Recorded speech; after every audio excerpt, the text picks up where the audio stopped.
They're number 2 and mighty important.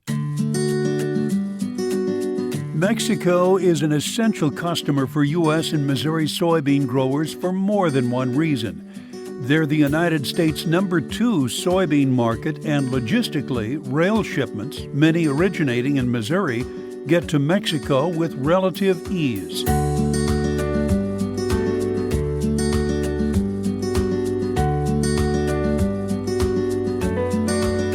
I'm Tom Stever. On this edition of the Soybean Spotlight podcast from Missouri soybean farmers and their checkoff, we'll learn more about a Missouri soybeans trade mission to Mexico and Panama.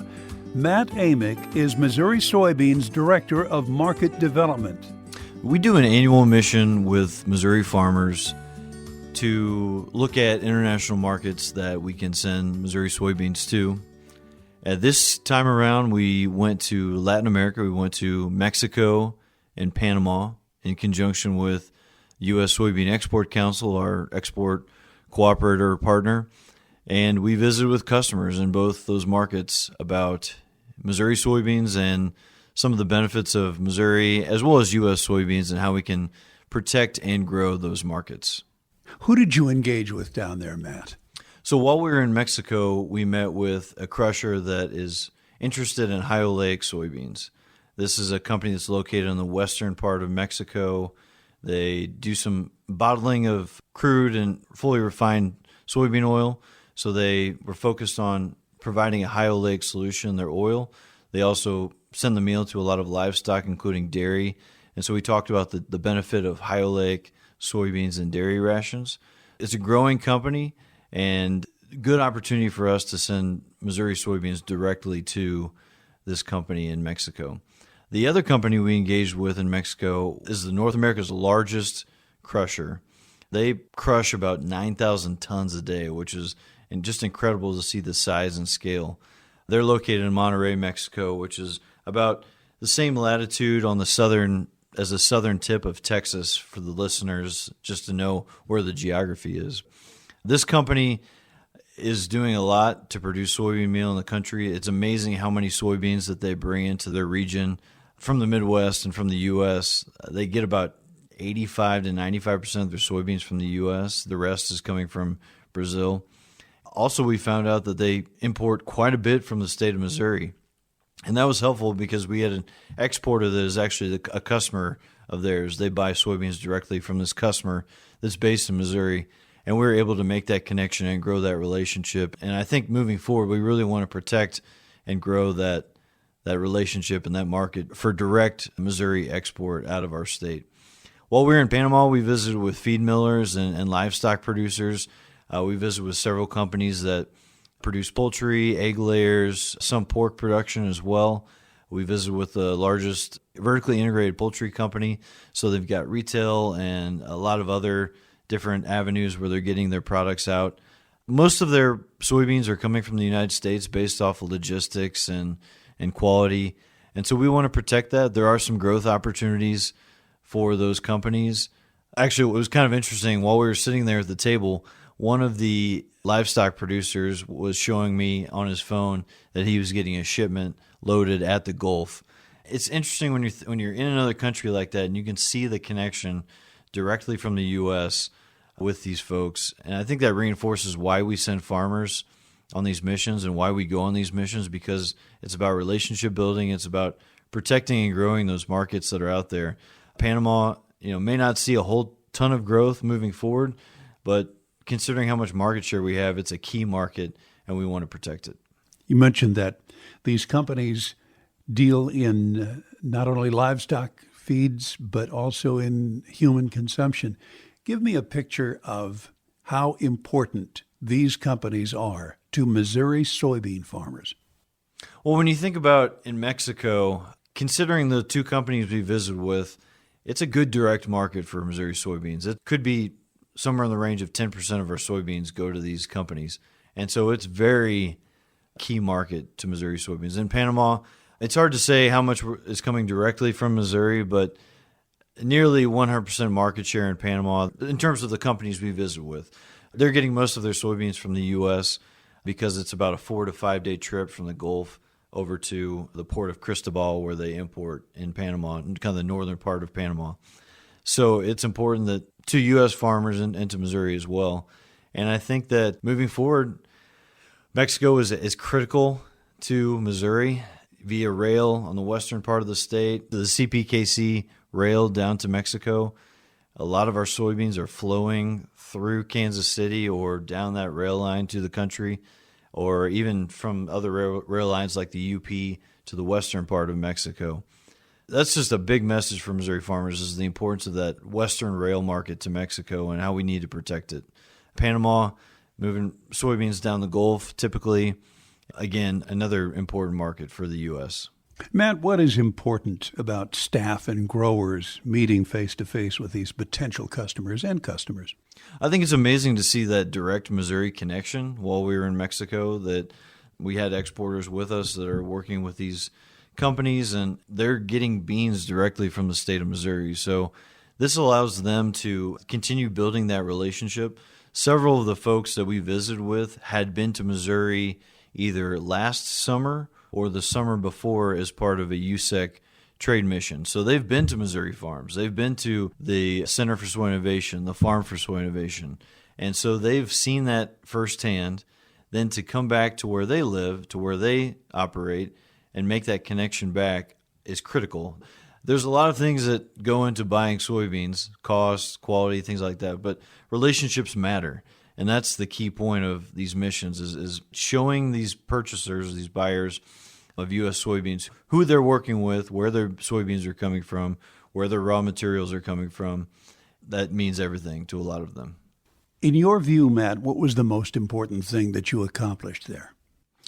Well, I think making those connections back to the buyers of U.S. soybeans is critical. And we also established in Panama that they're basically importing 100% U.S. soybeans, and we have a logistical advantage to Panama. We have a quality advantage to Panama. I think that's the key, is identifying these markets that are important to Missouri soybeans and working on continuing to protect and grow markets for Missouri soybean farmers. That's incredible, and it's something we need to protect. When you think about trying to make a connection on high oleic soybeans, those are critical things that I think matter to Missouri soybean farmers most, protecting and growing those market shares. And I think we built those relationships, and we allowed for new opportunities moving forward. What do you see as the biggest growth opportunity for Missouri soybean farmers in that part of the world? Well, Mexico's our number 2 market. They're importing approximately 250 million bushels of soybeans and soybean meal. Both last year, they were number 2 in soybeans and number 2 in soybean meal. And so I think they can bring in competitive soybeans from other parts of the world.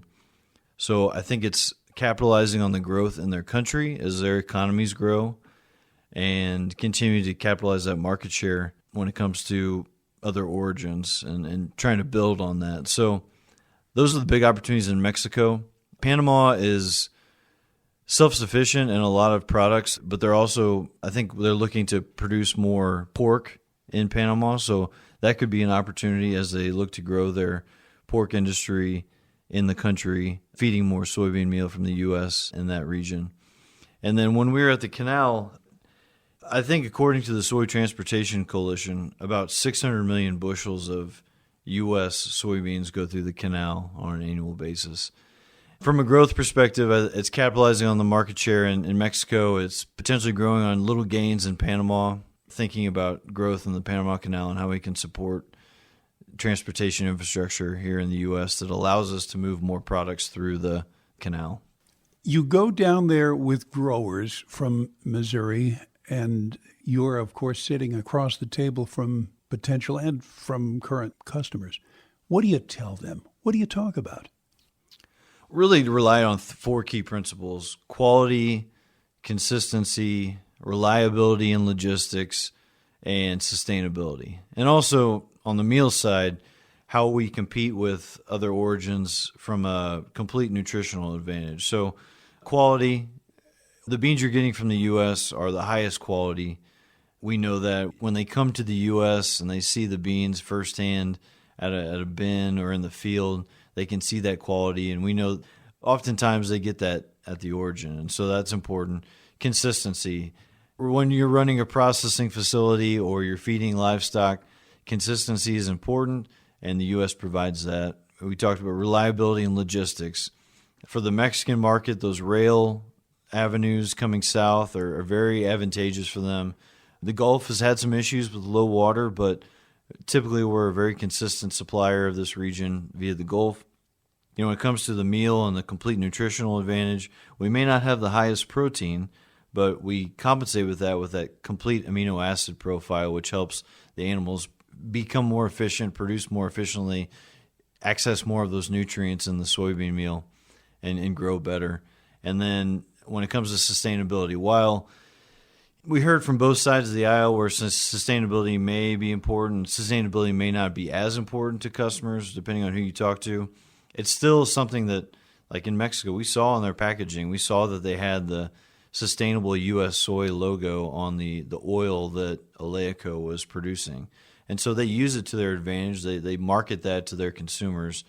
It's very important to them. And so I think sustainability is still important in a lot of international markets, and it's something that is a huge advantage for us when we're talking to customers. What would you say is your biggest or primary takeaway from this mission? I think the biggest takeaway is that we have some key opportunities with Mexico. We need to make sure that we're continuing to trade with Mexico in an efficient way, and we need to support that infrastructure that gets those products to Mexico, because we have a lot of opportunities to protect and grow that market directly from Missouri, and we're reliant on the rail and the river systems, and we just need to make sure that we're protecting those systems, that we're continuing to grow our market share in Mexico and capitalizing on those opportunities that we have to grow with the companies that we visit with and beyond. Matt, what discussion was there during your visit to Mexico about tariffs and how they might impact their trading relationship with the U.S.? When we traveled there, certainly at the time, it was top of mind. There's a lot of things that were being talked about in the media, in the news, and proposals and various things. I think with the constantly evolving situation of potential tariffs or counter tariffs, we didn't really talk in any specifics with our trading partners. I think our focus on this mission was to just talk about how we can continue to build relationships and how important we are as trading partners. Mexico and the U.S., when it comes to ag and food products, are incredibly reliant on each other. I don't have the specifics, but we're sharing a lot of our ag and food trade together.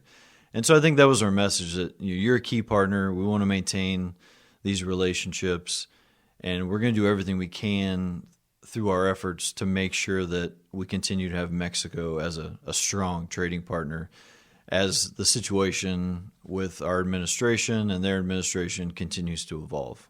When you call them a strong trading partner, how important is Mexico to our trade status? To soybeans specifically, they're our number 2 market. To a lot of our meat exports, corn, they're top 5 in several commodities. And they also export quite a bit to the U.S. as well. It's almost a 1-for-1, like in terms of percentage of trade reliance. I don't have the specific numbers, but they're importing a lot of our commodities, and we're importing a lot of their products as well that they produce in the country. Missouri Soybeans Director of Market Development Matt Amick. This edition of the Missouri Soybean Spotlight podcast is brought to you by Missouri soybean farmers and their checkoff. We're also on the air with the weekly Spotlight on Soybeans. Thank you for listening. I'm Tom Stever.